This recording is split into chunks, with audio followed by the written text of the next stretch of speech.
With coronavirus restrictions rapidly easing and winter now here, we're warned that there could be a renewed growth in infections in Australia. It will be some time before we see if there are any signs of a second wave, but at least one country is already experiencing one. Here's our analyst Casey Briggs.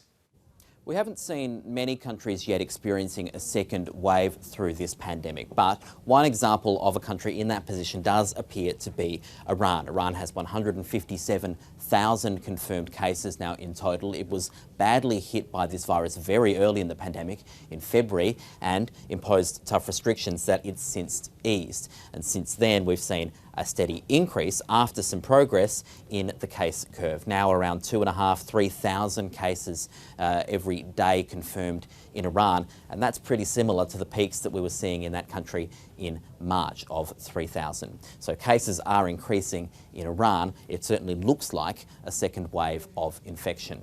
Cases are actually rising across the entire world. If you look at all of the globe's cases as one, 6.3 million, and we've seen a bit of an upward trend in the last 3 or 4 weeks. We're now seeing more than 100,000, up to 120,000 cases confirmed every day. Another region where cases are increasing, bucking the trend of some of the more high-profile outbreaks where cases have been on the decline. Another region where they're increasing, though, is Africa.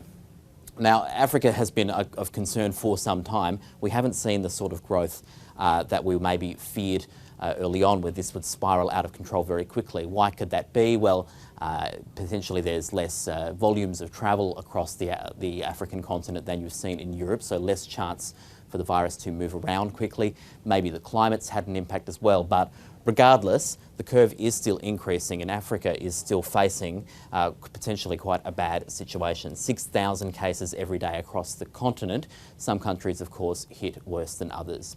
And there are other health challenges there as well. Countries like the Congo, where cases are still increasing, the curve is growing, and Congo is now dealing with another outbreak, a declaration of an Ebola outbreak, and that's not going to make handling this pandemic any easier.